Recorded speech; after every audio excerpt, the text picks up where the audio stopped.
Welcome to the Pindown, your Detroit Pistons podcast. I'm your host, Wes Davenport from Motor City Hoops and Detroit Bad Boys.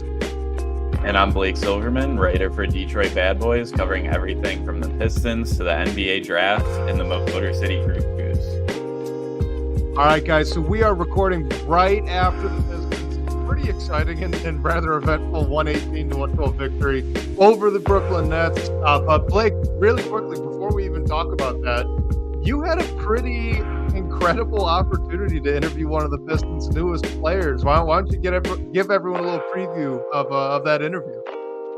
Yeah. So for those of you that are checking into DetroitBadBoys.com, I released a piece earlier this week on Buddy Boeheim. I got to attend Crew's practice last week, interviewed him there, and just wrote an article about it. It's funny, I was actually thinking about doing this before he even got that two-way deal, just because he's had a pretty incredible season in the G League, shooting wise, improving other aspects of his game. And then the day before I released the article, he hit a pretty improbable game-winning three-pointer that is just nuts. If no one has seen it, you got to look that clip up. But I'll drop the link to the article in the chat for anyone that's with us now, anyone listening to the live recording. You can find it over on DetroitBadBoys.com. And also a little teaser, I did interview another Cruise player, Nate Knight, who he's not on any sort of deal with the Pistons, but he's played over 100 NBA games with the Timberwolves and the Atlanta Hawks. So I have that coming at some point next week. For anyone that's interested, it'll be on DetroitBadBoys.com as well. But yeah, we have a really exciting game to talk about. The Pistons got to win number 10 of the season, finally in double digits. Wes, what are your initial thoughts on the win tonight? Well, really quickly, before we hit that, I want to make sure I get the housekeeping things out of the way because I was a bad host last week. So we do have some transaction news. All right. Shake Milton was bought out. He eventually went and signed with the New York Knicks.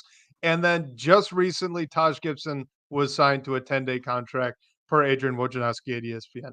So the game. That was a pretty wild up and down roller coaster of a night. I mean, the first quarter, it looked a lot better than it was. I think the Pistons scored maybe 25, 28 total points in that quarter, but they weren't getting it because they were, really hot or really efficient. They were still turning the ball over quite a bit, still missing a lot of shots. The Nets were just kind of sleepwalking. And then they recovered, and that's when that became a much more interesting game. So obviously there was a lot of back and forth. What did you make out of that? Transition out of the second quarter when things honestly were looking pretty dicey and a little bit lackadaisical, and into the third quarter where it seemed like the group really turned it around. Yeah, I mean, I thought it was big for them overall just to get out to that huge first quarter lead. They let the Nets come back into it. I mean, the Nets, like you said, sort of woke up and started shooting the three ball. Turnovers were also an issue for the Pistons. But I mean, I just thought it was big in general for them to find a way to just stick in this one and find a way to pull it out. I think it's huge for a young group like this that has been going through so many changes, and we've seen time and time again them be in these close games and really not sort of just fall apart at the end, like the wheels come off and it results in yet another loss. So big for them to see this one. Also just like huge bounce back game from Jaden Ivey. He's been struggling from three. He went 6 for 9 tonight and scored 34 points. So just went crazy. So I thought it was great for him overall, and just like big for the entire group to just find a way to get one. Yeah, absolutely. So let me read off some of the stats from some of the highlight players. Obviously, Cade Cunningham, probably the headliner, 32 points, 11 assists, 5 rebounds, 38 minutes too. He played quite a bit. And actually, I think you'll notice almost all of the starters played pretty high minutes. Jaden Ivey, 39 minutes, 34 points, 2 assists, 3 rebounds, like you mentioned, really broke out of that slump from 3. And Asar Thompson with You know what I thought might have been his best offensive game of the year, the numbers aren't gonna jump out, but he was really efficient and really decisive as well. He had 14 points, 3 assists, and 7 rebounds. You know, what did you make out of Asar Thompson? We even saw a little bit of a heat check 3 there, in the 3rd quarter that probably shouldn't have taken, but, hey, he was having a night. You know what's funny with Asar Thompson is like I was always the one that sort of like believed in the shot, and I feel like it got to a point this season where I was like, yeah, I don't know if it's ever gonna get there. I think this might just be what it is, and he's really like, I mean, I don't think we can say he's a good shooter by any means at this point, but we've seen him knock down threes in big moments in the past few games and really just seem to be improving here. He got up 7 threes against the Nets, which I think is big for someone like him who is not really getting checked on the perimeter, still having the confidence to put those shots up. Like you said, Wes, he made one and then hit like or he didn't hit it, but he took a heat check three at the other end. So I I like at least that he's still getting shots up because I feel like when you're going through shooting struggles or just like trying to improve as a shooter in general, confidence is a huge thing. Not to go back to my article, but that's one thing that Buddy Bayheim mentioned, just like taking everything so seriously and acting like you're in the game. And if your like confidence dips a little bit or you don't have it, you're hesitating, you're kind of already done. So I like that he's went through struggles and he's at least like improving. Has a long way to go, but at least we're seeing something. Yeah, I was gonna wanna caution a little bit on it too. I mean, he went 2 for 7.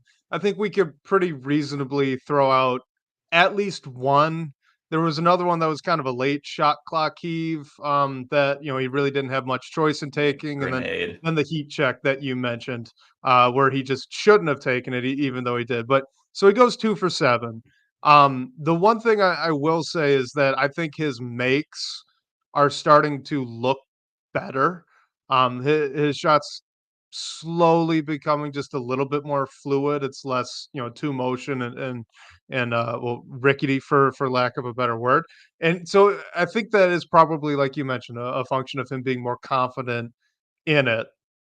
He still really shouldn't be taking seven Yeah. threes in any situation, and he should never be taking a heat check. Like, there's still some things where I feel like we gotta draw some boundaries on what he's doing, but it is nonetheless incredibly encouraging that the 2 that he made were pure, it was smooth off the catch, and he was confident taking it. Like, Mhm. that's really big for a guy who's been at, like, 18% almost all season.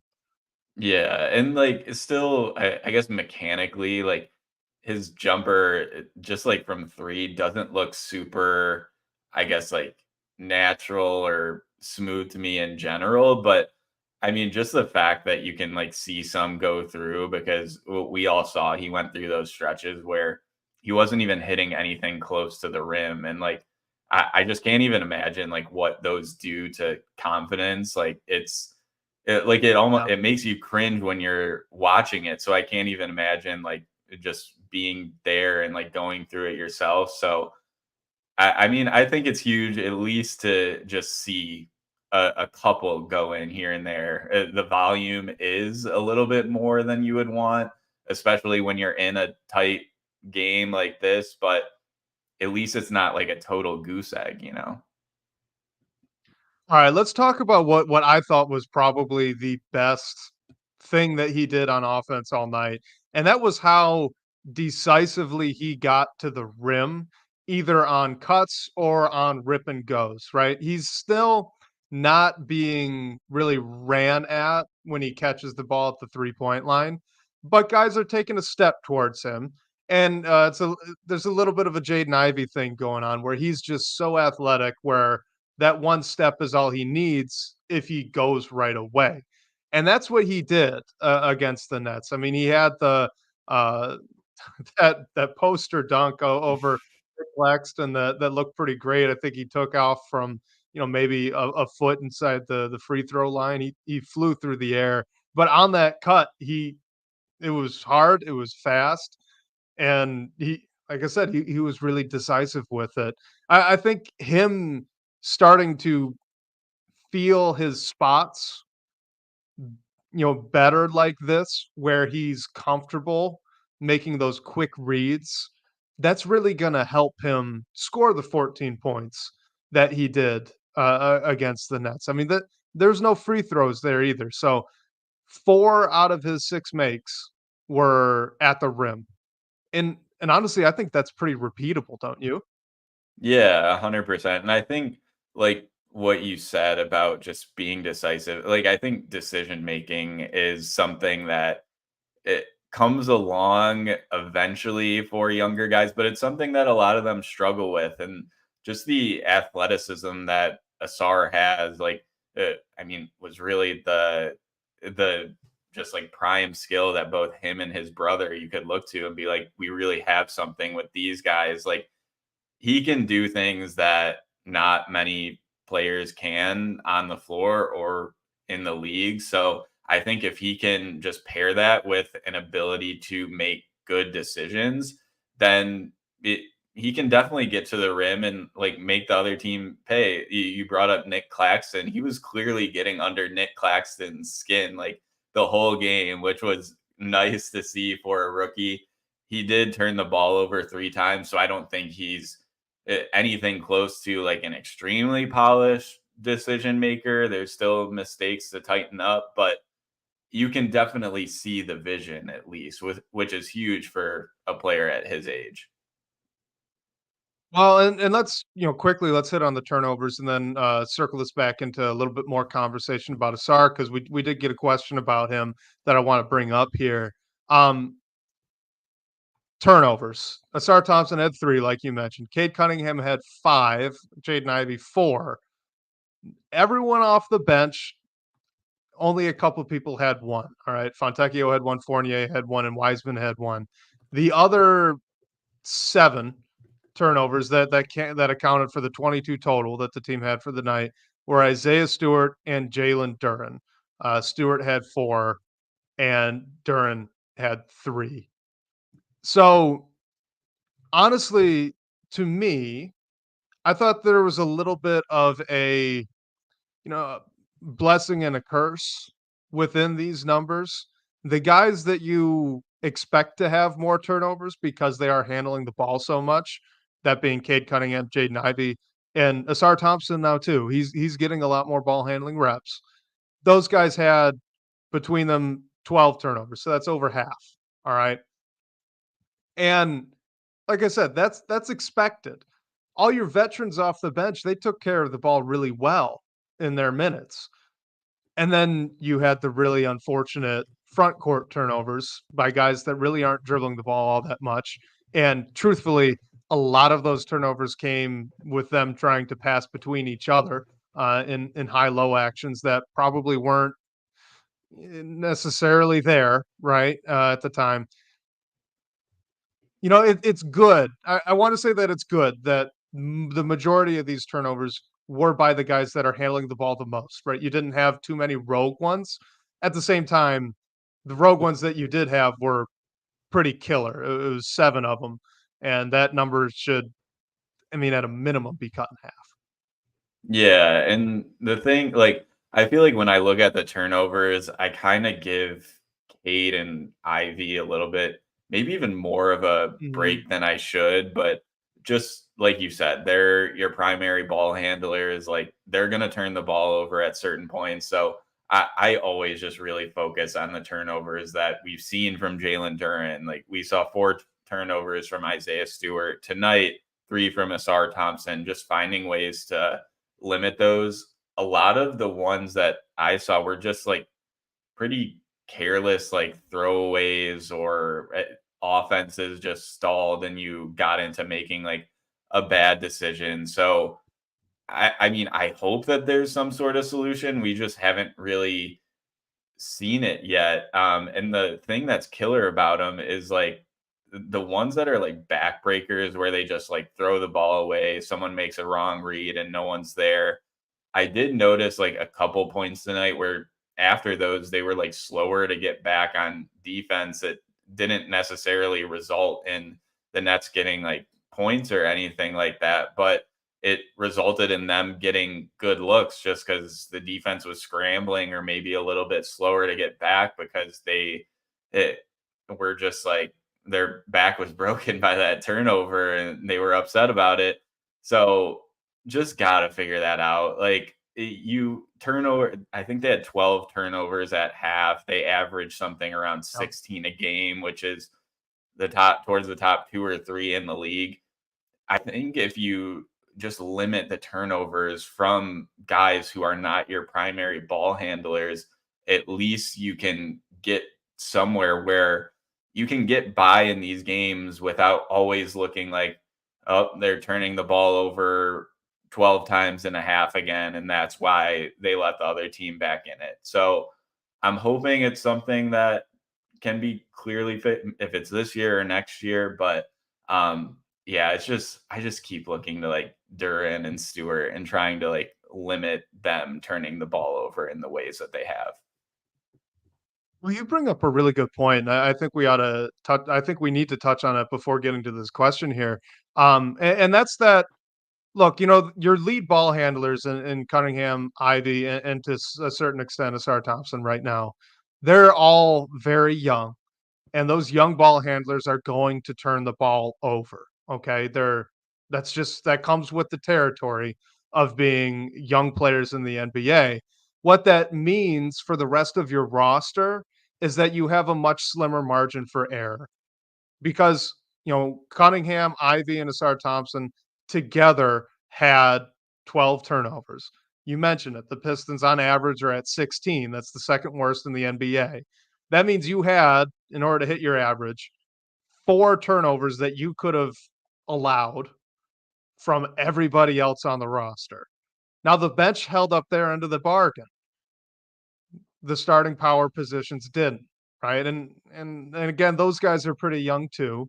So maybe a little bit of grace, but at the same time, the important part is that margin of error is so slim right now. And I think that's probably at this point in the season driving the high turnover numbers more than anything else, because you really have seen Cade, for example, cut down on the really dumb passes. I mean, the worst turnover he had against the Nets was in the fourth quarter late when he tried a low post entry to Jalen Duren, and that one may not have even necessarily been his fault because Duren didn't seal it all that well.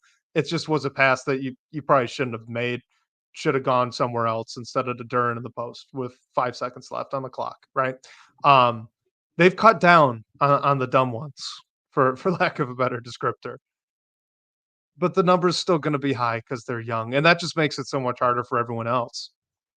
Yeah, 100%. And like again, like I feel like I really need to just not fully absolve like Cade and Ivy of it because Cade did turn the ball over 5 times tonight. Might some Yep, of them might not have been his fault, like you said, but like that five number is what we were seeing at the beginning of the year when a huge topic that we were discussing was Cade turning the ball over. So would like to see him somewhere in that 2 to 3 range per game. yep. Again, knowing he's going to turn it over. But yeah, just when you have your like 4 and 5 turning the ball over multiple times a game from putting the ball on the deck, whether it's an offensive foul, whatever it is, like you just can't have that. Like you can't have those guys, I guess, ending possessions and allowing other teams to get out quickly in transition when they may not be able to get back as quickly as they would have, which just results in points. Like luckily it didn't lead to a loss tonight, but those are things when they have been losing these games, you look to and you're like, okay, that's something we can take away from this. And if Duran doesn't turn it over at all or turns it over once, like maybe it's a totally different game. And not to pick on Jalen Duran, just using him as an example. Yeah, absolutely, and I wanna just make sure I'm clear 'cause, clearly I probably should have presented this better. I'm not saying in any way that the 5 turnovers that Cade had were anyone's fault but his. Of I course. was saying that the dumb turnover that he threw in the late 4th quarter was probably a 50-50 split. Like, that one, the ball shouldn't have been thrown, but if Duran sealed off better, it wouldn't have been a turnover for him. It probably would have been a shot clock Yeah, violation overall. Still bad 100%. result. So I should have been a lot clearer on that. No, you're good. Let's get into this question here because this is a good one. We're talking about Asar Thompson's having, probably his best offensive game of the year, at least in terms of how he played, not necessarily the number. And he was still fantastic on the defensive end all game. Um, Base Pistons on Twitter says, "What would it take for Asar Thompson to move back into the top 5 of the Rookie of the Year ladder?" And that's the Rookie of the Year ladder, I believe, by NBA.com. Yeah, and I just pulled this up on the side. So the current rookie ladder that was released, I believe, yesterday with stats through March 5th is 1, Victor Wembanyama, 2, Chet Holmgren, 3, Brandon Miller, 4, Jaime Jaquez, and 5, Brandon Pajemski.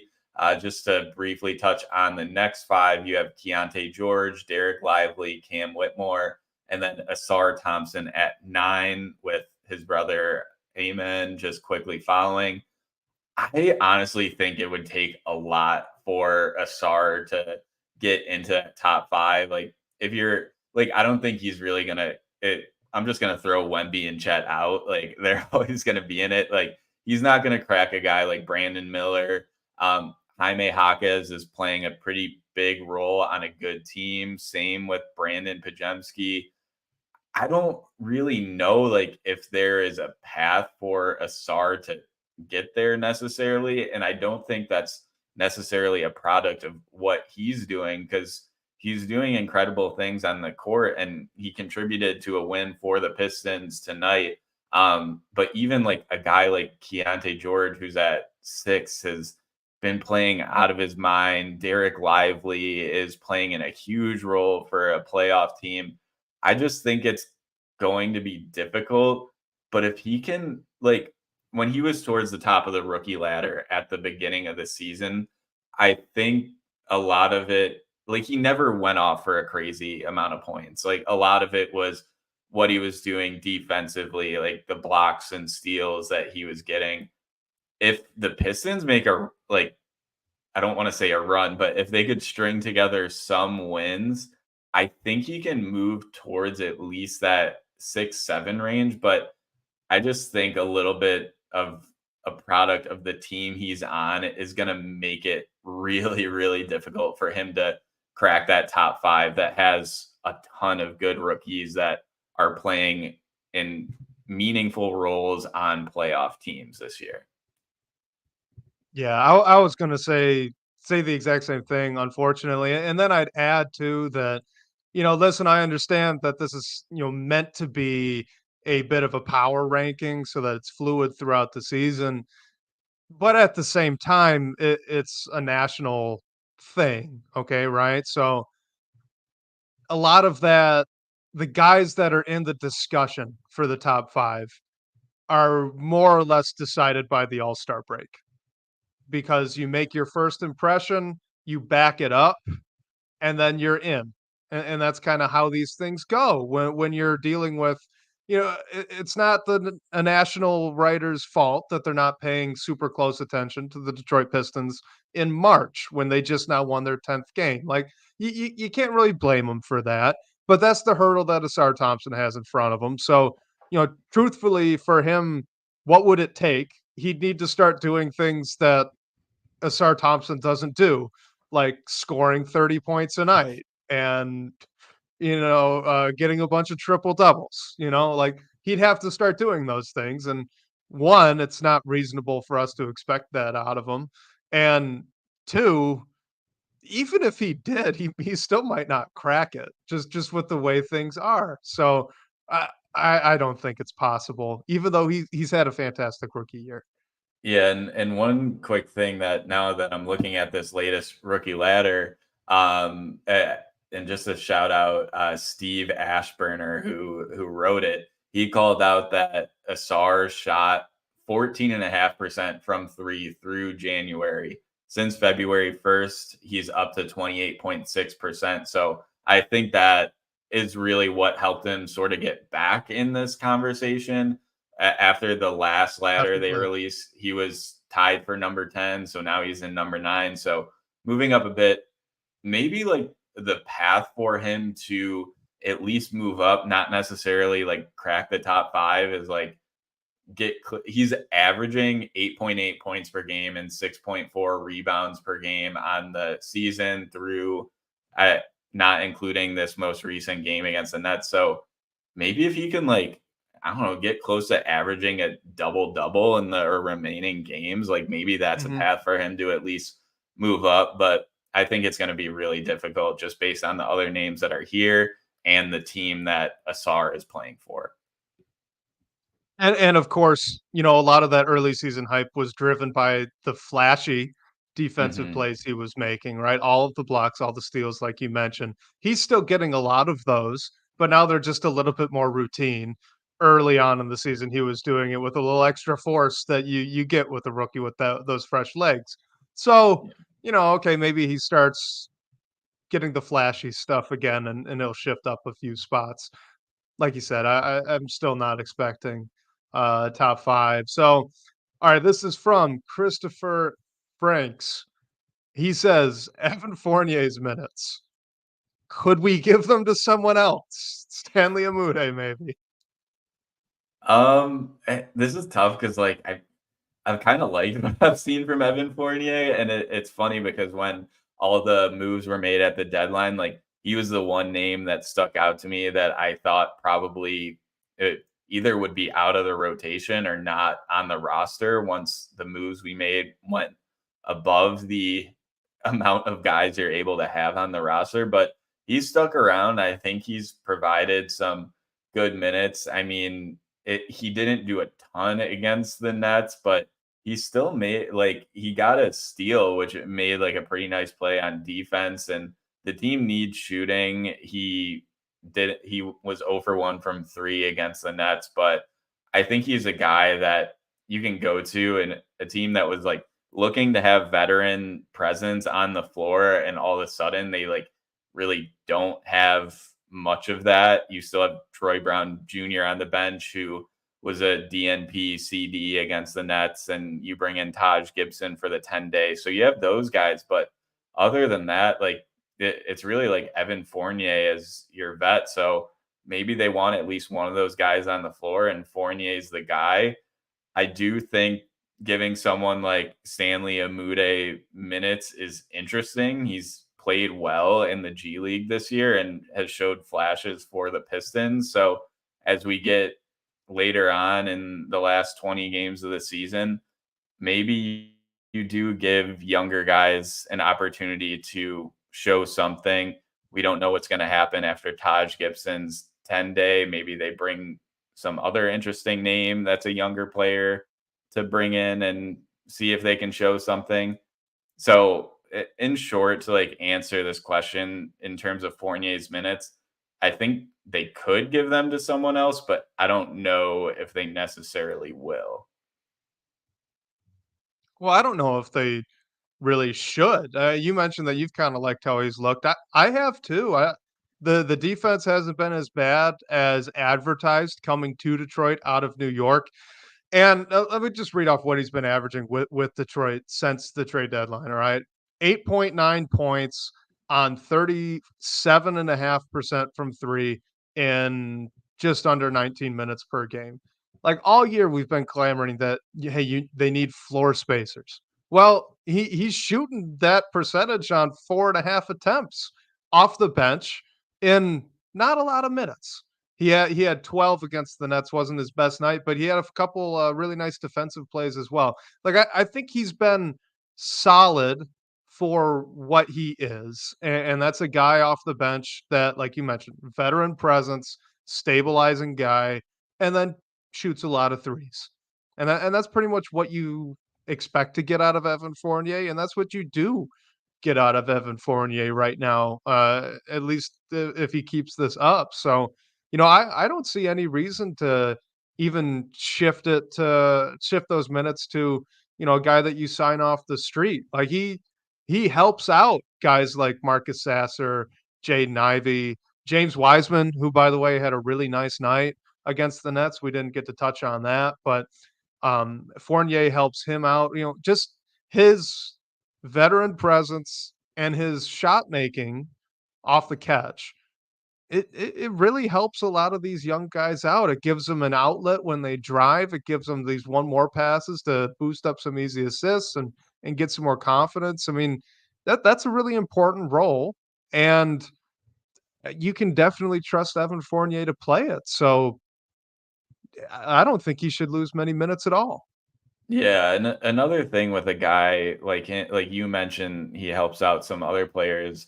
Like Simone Fontecchio didn't really get it going at all against the Nets. I think they sort of planned for to defend him in a certain way, which resulted Mhm. in him not really being able to get going. But like Jaden Ivey has struggled from three lately. He was 6 for 9 against the Nets. But if there is a night where he's struggling from deep or a team is really like guarding Fontecchio closely, like Fournier is a guy you can go to and at least like trust to get up some shots, whether they're falling that night or not.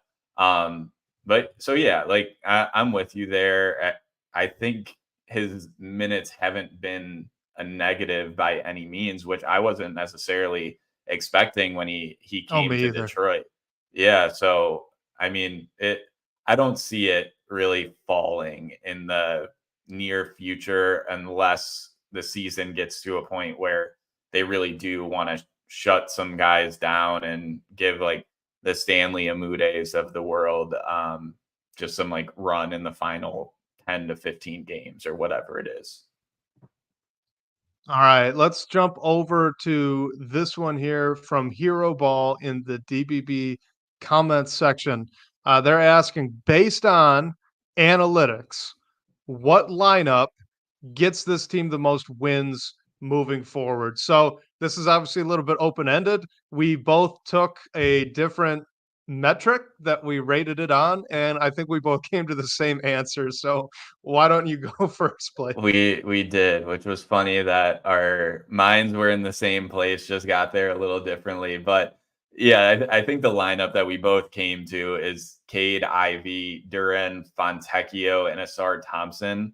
I the way I went to with this was just looking at the net rating of 5-man lineups. I looked at lineups that have played 100 or more minutes together, and that one that I just called out has a net rating of 2.2. So if you're looking at the starting group, really what that does is puts in Fontecchio in place of Isaiah Stewart. If you look at the 5-man lineup with Stewart instead of Fontecchio, that net rating drops down to minus 10.9. So that's like a huge delta. And I think it talks to some of the spacing concerns that we've talked about. We know like Isaiah Stewart can shoot, but he's not necessarily getting the defensive attention on the perimeter that someone like Fontecchio would. And then when you have guys like Asar Thompson and Jalen Duran in the starting lineup that aren't really known for shooting the three, we've seen how that can hinder what Cade and Ivy are able to do. So yeah, I mean, I think that 5 with Fontecchio in place of Stewart and the rest of the quote unquote core 4 is the lineup that you look to when you think analytically what lineup can get us the most wins moving forward. And what's the most interesting about it to me is like for the net rating to be positive, like their defensive rating isn't horrible. Like I think the discussion of Stewart in place of Fontecchio is really defensive minded. You can't like say enough about what Isaiah Stewart brings on the defensive end of the floor. But like we've said in the past, like bringing in Fontecchio instead of Stewart and maybe playing Stewart as your backup 5 in place of Duran doesn't drop the team's floor defensively, I think, as much as people would think. And like the reason that this lineup isn't getting as much run as it did when Isaiah Stewart was out. Well, and it doesn't drop that much because Fontecchio's a pretty dang good defender. Like, Hmm. he's not Bojan. We've talked about it before. He's not a traffic cone out there. He uses his length well, he's strong, and he's a pretty decent rebounder for his size. And when you're starting Jalen Duren and Asar Thompson, I'm not all that worried about rebounding. Those guys are pretty Yeah. dang good at it, right? So the fact that, Stewart is a better defender, yes, and Stewart is a better rebounder, yes. Fontecchio is a much better offensive player, and that gap is larger than the gap between Stewart defensively and Fontecchio defensively. I think you could also make an argument, just based on fit of, inserting Isaiah Stewart for either of Jalen Duren or Asar Thompson if you're just purely trying to all we care about is winning games right now. I could imagine that lineup being fairly solid.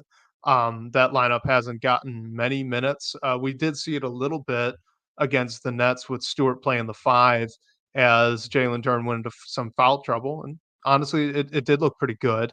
Um, but overall, yeah, if we're just gonna look at lineups that have been getting minutes and analytically what would be their best bet, it's that exact one that you brought up. And I'll add that I got to it by looking at the net effective field goal percentage, which is just an efficiency metric, and it looks at what your team is doing efficiency wise versus what the other team is doing. And that lineup is just about neutral, which is the best lineup that doesn't include players no longer on the team. Yeah, and also the interesting thing when we're talking about like analytically what lineups will lead to the most wins, like we both got to a lineup that is obviously going to be our starting five. So what does your bench look like at this point? And I think it even like Fontecchio in for Stewart, like your bench lineup is pretty good. And Steve T in the chat brings up having Grimes in there in place of Asar Thompson as well, which definitely is an option. And I think either if you have Asar in there, if you have Grimes in there, like those are two pretty good defenders. In theory, Grimes should be able to shoot the ball better and create even more spacing for Cade and Ivy. But even if Grimes is coming off the bench, like you have him, Isaiah Stewart, Marcus Sasser, like the bench lineup all of a sudden looks pretty good. And a ton of games, the benches really just came in. The all bench unit that we all love to talk about has really just set everything behind. So maybe Isaiah Stewart off the bench as the backup five is in theory like the simple answer. Maybe it doesn't work as good as we all think it will in practice, but I think it's at least interesting and worth a shot. All right, just for fun, let me ask you this, somewhat based off of Steve T's lineup here. He kind of inspired me. If you only care about winning the next game, there's no long-term development concerns, nothing. We just want to win. Could you make an argument that the best, five-man unit they could put out there is, assuming health, Cade Cunningham, Quentin Grimes, Simone Fontecchio, Asar Thompson, Isaiah Stewart?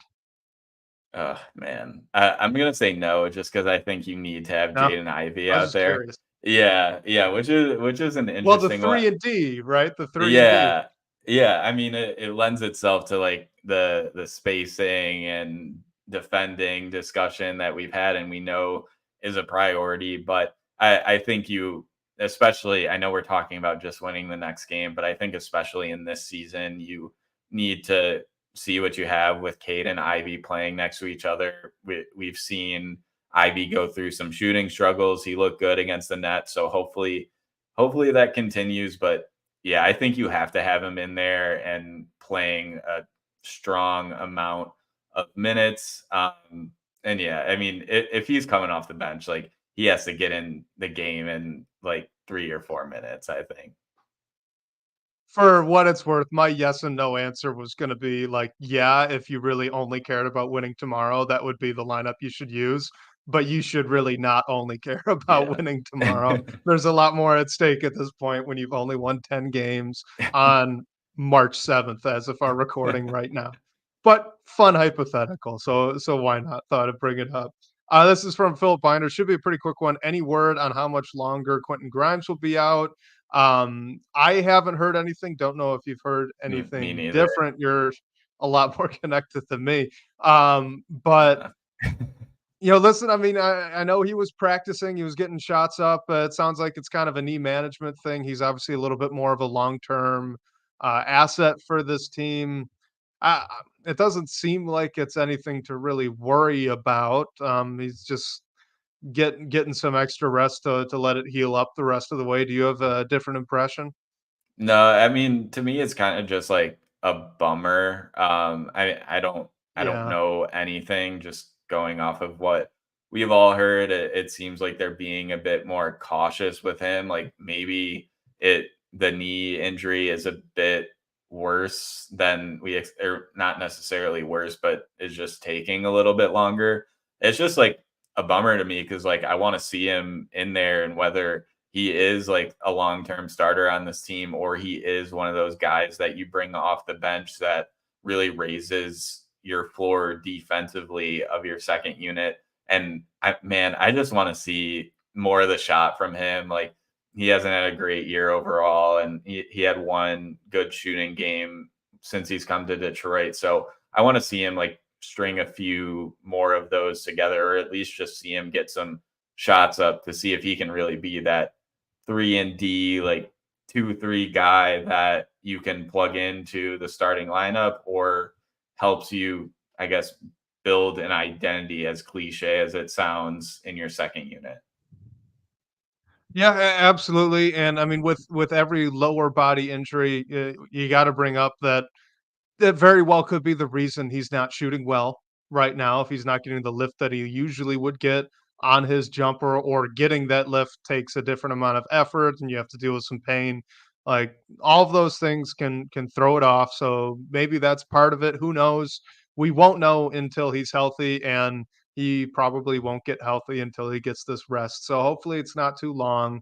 And it really would be great to see him finish out this season, just to get a little glimpse at what they got.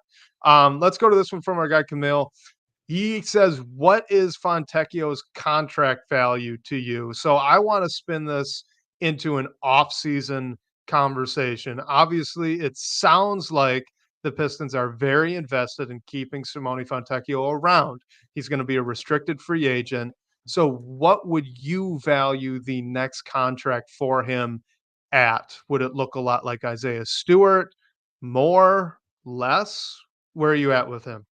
Yeah, the number and I guess like contract framework that kind of jumped out immediately to me with Fontecchio is a deal similar to what Marvin Bagley had. I don't think like I thought that Marvin Bagley was on like a great deal in terms of years. Like we wanted his money off the books, but if you can get him, and I think that number, like Bagley was at 12 million a year, I think that number would be inflated a bit just due to the salary cap going up.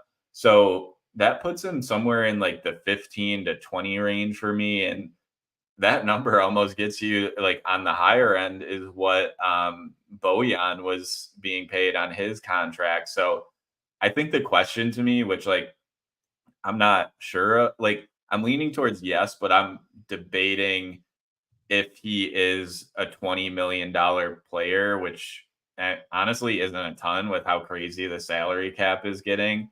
But knowing that you're going to have to, like, Cade's extension eligible this summer, you're going to have to pay Jaden Ivey, Jalen Durant, all your young guys eventually, if you're keeping them around. Like, you want Fontecchio on at least a manageable contract, and that is somewhere in that like 15 to 20 range for me. hopefully on the lower end if Fontecchio, in exchange for maybe getting 3 years guaranteed, takes more of a team friendly deal. So that's where I'm at.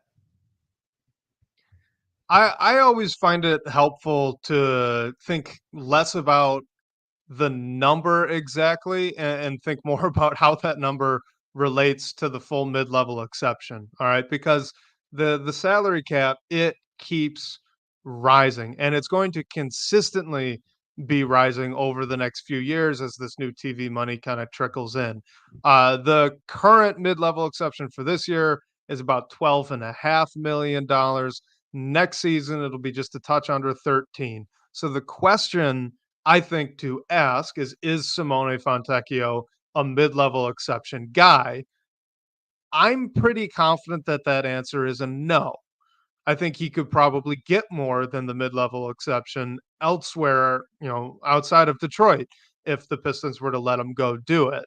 So, how much further over that $13 million number is fair to go for Fontecchio? I'm looking at, maybe Isaiah Stewart being a good benchmark. He's in that 16-ish range, but truthfully, I could see it getting a little bit higher than that as well.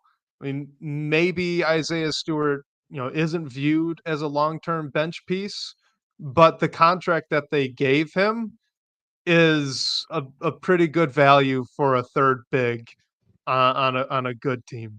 So, that the Stewart's already getting paid bench player money.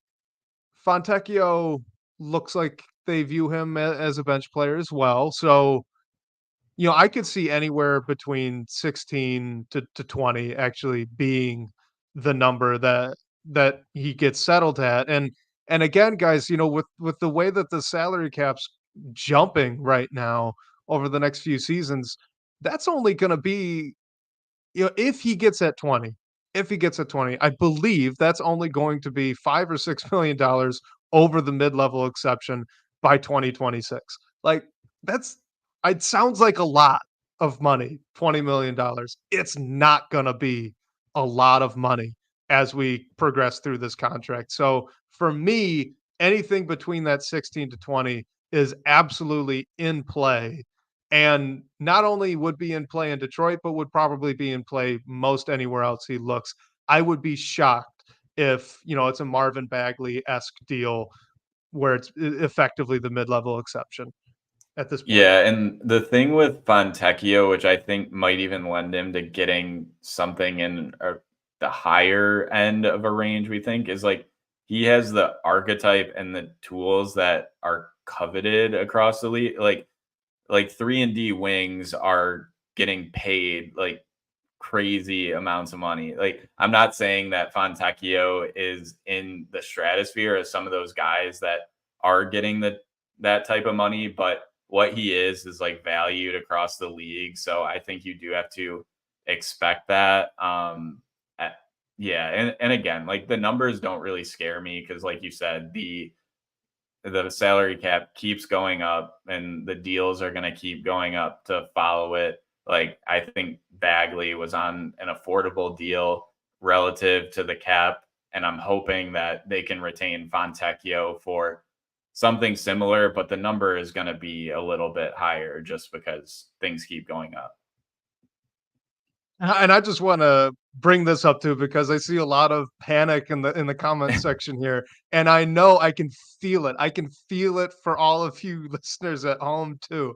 That 20 million, man, that sounds like a lot of money, and it is a lot of money. But the NBA salary cap next season is going to be $141 million. That's just to like get to, I believe that's just to get to the tax thresholds. Okay, so you could even go above that if you really wanted to. $20 million is 14% of that. You could have, 10 Simone Fontecchios at $20 million, and you would be just fine with the cap that's going to be next year. Like it as a percentage, it's not going to be that big, and I don't truthfully think he's going to get to 20. I would expect somewhere between, 16 to 18, I think is probably the sweet spot. But if it does climb up, like it's not going to be the end of the world. It's really not that much as a percentage, which is insane Yep. to me with how quickly this is all jumping up. But yeah, gotta adjust our expectations a little bit. The cap just keeps growing. Inflation. Yeah. Yeah, 100%. I mean, lucky for these guys when you're talking about like $20 million deals not being like it being somewhat affordable on an NBA level. Like, man, good for these guys. It must be nice. Yeah, absolutely. If only, if only I could get that. Let's go on to this next one here. This is from at 13 underscore JMac on Twitter. He says, while I understand the Pistons don't have a ton of legit two-way players, why do you think Monty Williams refuses to mix defense and spacing as best as he?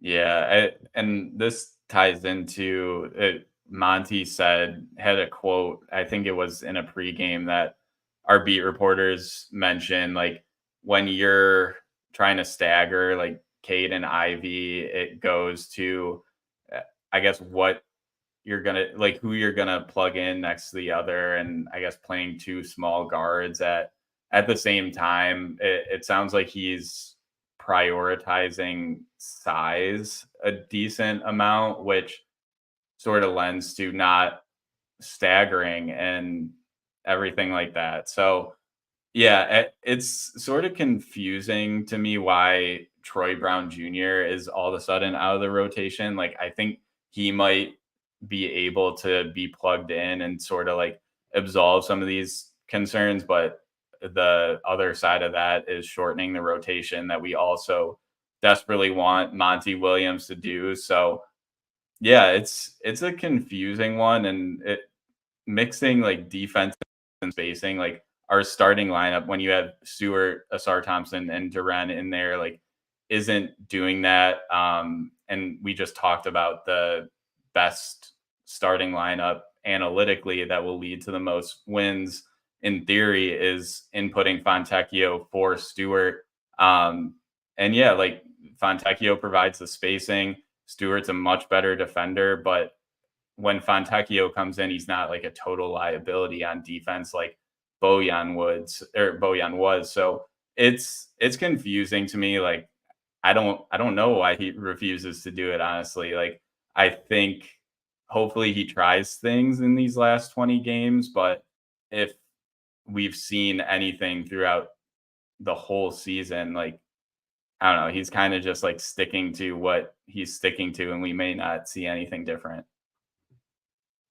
I'm gonna give just a little glimmer of hope that I think happened here in that Nets game, and that's that Monty Williams, for all intents and purposes, intended to play 9 guys, just 9. Marcus Sasser really struggled. He's been struggling the past few games. Early in the fourth quarter, for the first backup point guard minutes of the second half, it was Malachi Flynn that got Sasser's spot just to try and keep things settled while Jaden Ivey was out there and Cade and Jaden were staggered, which is a new thing that's starting to happen now, and that's pretty great. So clearly, the intent was a 9-man rotation. And that would be pretty great. That would be pretty great. Now, when Quentin Grimes comes back, is it gonna be a situation where, Grimes takes away Fournier's minutes, or do we just add the 10th man? I don't know. But it does seem like in recent games, Monty Williams has not only shortened the rotation down from the 11 and 12 that it was before to at least consistently 10. In this case, the intent was lower. And on top of that, not only are Cade Cunningham and Jaden Ivey being staggered more often, Isaiah Stewart and Jalen Duren are also being staggered. Some of that's due to foul trouble, but some of it is intentional. So we're starting to see some of the shifting that all of us fans and analysts have been begging for since the start of the season. We're starting to see it kind of creep in here as the season progresses, and that's that's that's really encouraging. All right, even if you look at the guys that played against the Nets here, all right. Obviously, you have your usual starting lineup, but then the bench was Fontecchio, Fournier, Sasser, and Wiseman. Would it maybe have been better if Troy Brown Jr. was in instead of James Wiseman? Sure, but James Wiseman had a really nice night, so you can't really fault that too much, at least in this case. My only point is like the rotations are better. I'll still quibble with the starting lineup, and as long as it stays the starting lineup, I will probably do that the rest of the season. But compared to where we were, this is night and day better than the situation that the season opened up at with, Killian Hayes, Asar Thompson, and Jalen Duren and Isaiah Stewart all playing together as a four-man unit. Like, this is much, much better. Now we're kind of splitting hairs off the bench. So, hey, a little bit of hope, right? A little bit better. Yeah, and I think the confusion like goes back to those games where we saw 10 guys in the first quarter, like an all bench lineup, and you didn't see Marcus Sasser in those first 10 Yeah. guys that were in the game for some reason. So, yeah, I think at least we're seeing a little bit better of rotations as well as minutes distribution. Like, the all your starters played like crazy high minutes in the win over the Nets. Sasser only had 6 minutes because Malachi Flynn came in. He wasn't really able to get it going. But even like James Wiseman and Evan Fournier played 12 minutes apiece. So I think that's where you sort of want guys like that in your second unit to be at and give some of those younger guys that are really you're building around and are leading to production when they're in the game. Like, just play them close to 40 minutes or however close you can get them because there's only 20 games left. They should have the ability to do so. And that's just where you see the most production and staying away from an all five bench lineup. Yeah, absolutely. And like, look, this hasn't just been this game against the Nets. This has been happening for maybe the past maybe week and a half. Like, it's recent, but there's a good 3 or 4 games of sample here. And I think the most encouraging part is, Jalen Duren's minutes were low against the Nets due to foul trouble. So Monty Williams very easily could have done what he's done in the past, which would be play your backup center major minutes. But James Wiseman didn't play major minutes. He only played 12. And Isaiah Stewart, for all of the backup center minutes he did get, he only played 31. So again, like this has been kind of sort of happening the past 4 or 5 games.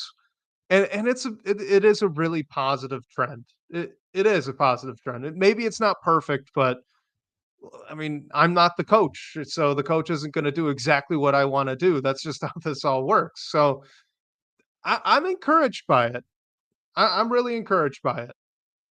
Yeah, and like you said, it'll be interesting once Grimes is back, how that changes things. But at least it's not like, yeah, we saw Stewart play the backup five, but only because Jalen Duren was in foul trouble. I'd like to see that in more situations if possible, because it really just doesn't it minimizes an all bench unit just like sinking what they've been doing, allowing the other team to get out onto runs.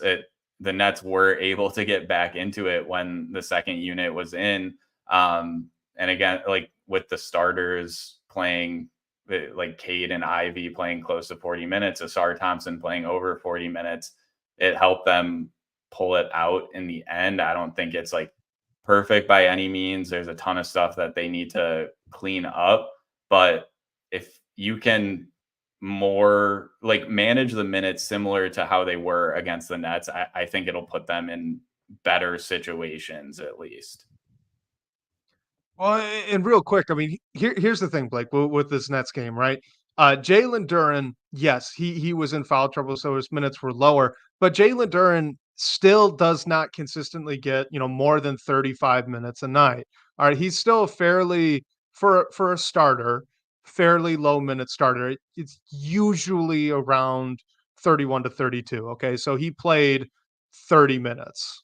So there was maybe 1 to 3 additional minutes that he could have had, right? Mhm. That he didn't get. So it's not like there was this massive 12-minute bracket of minutes that James Wiseman filled or that Isaiah Stewart filled in subbing for this foul trouble. Like Isaiah Stewart has been getting a few minutes for the past 4 or 5 games at the center. Like that's been the plan. They've been staggering them a little bit more so that there can be bench units where Asar Thompson is the only non-shooter. And that's pretty exciting. Like, hey, a light bulb went off. They're finally starting to do it. So, let's let's talk about James Wiseman because we got one question on James Wiseman, and then I think we'll have to wrap it up because we're about to run long, but that's what we do. This is from Philip Binder again, and it's a pretty good question. James Wiseman had a great night against the Nets. He was really impactful on defense. He scored efficiently. So Philip asks if James Wiseman keeps playing like he did tonight, do you re-sign him?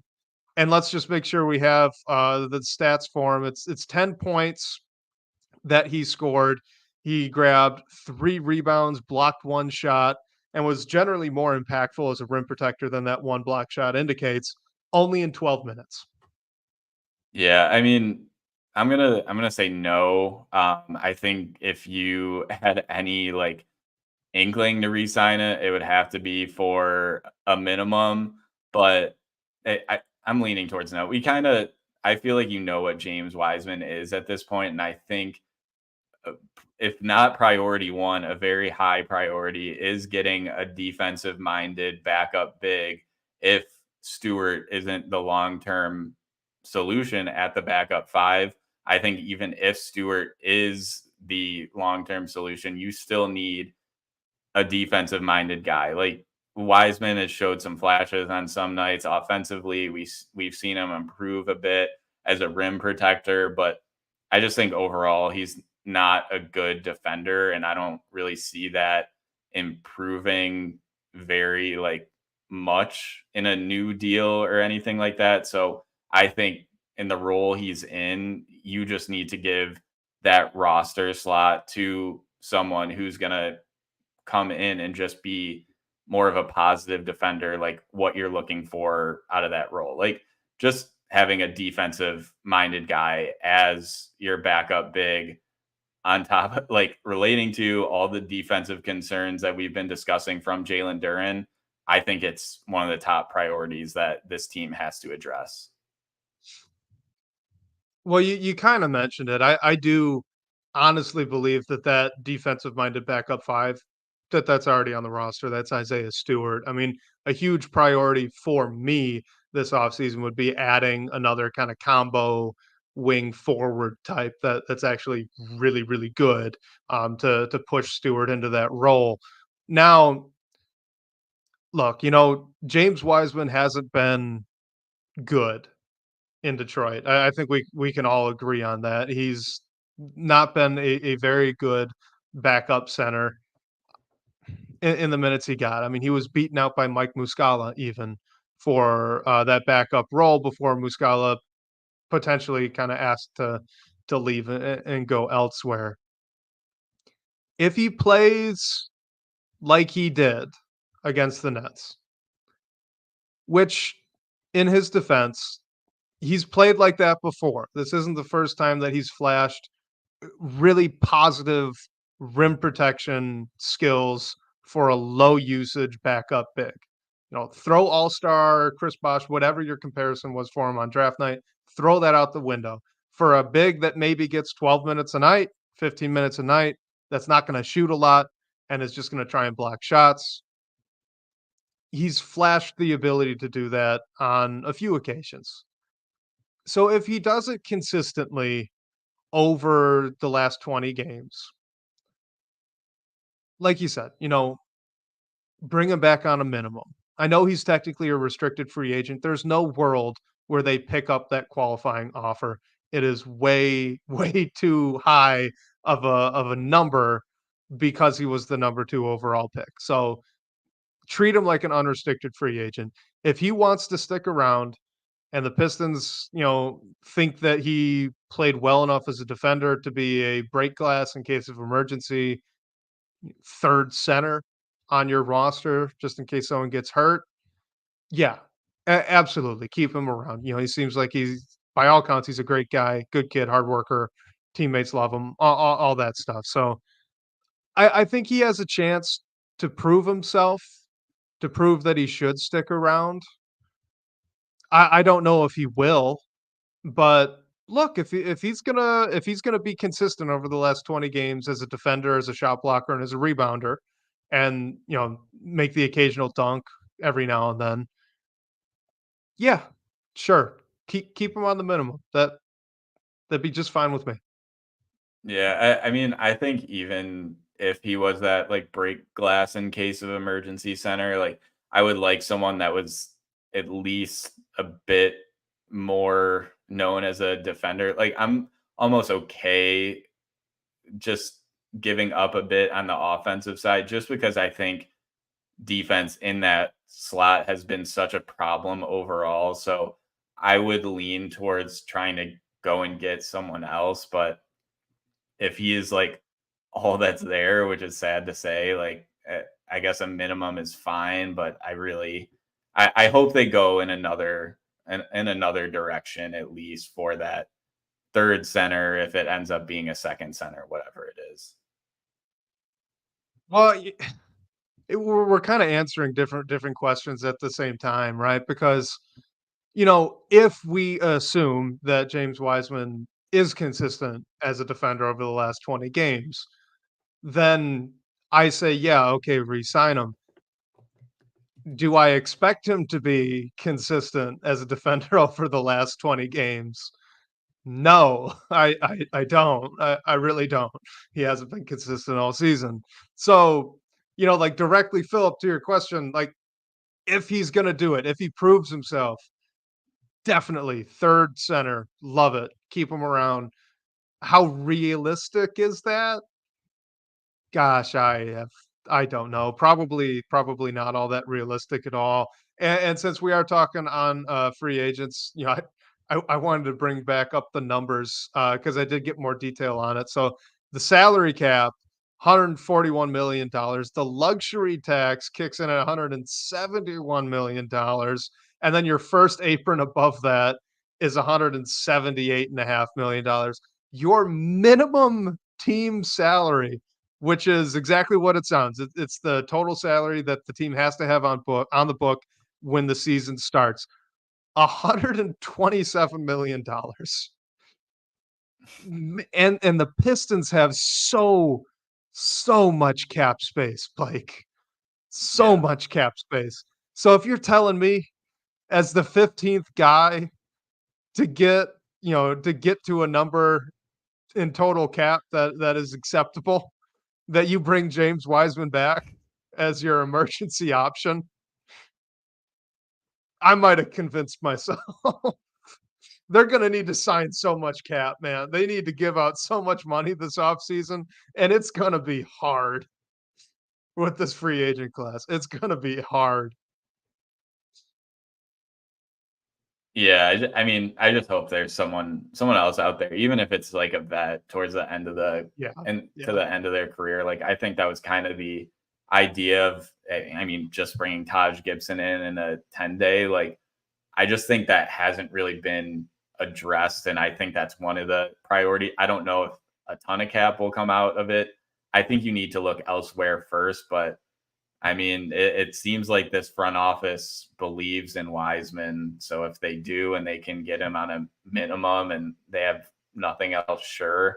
But I think there's better options that they can go to potentially with the roster spot that he would fill. Yeah, definitely, and even second round pick options as well, which is something we'll probably start to explore here in the coming weeks as the season starts to wrap up. Uh, Blake, this was great. The Pistons got a win. We're in double digits.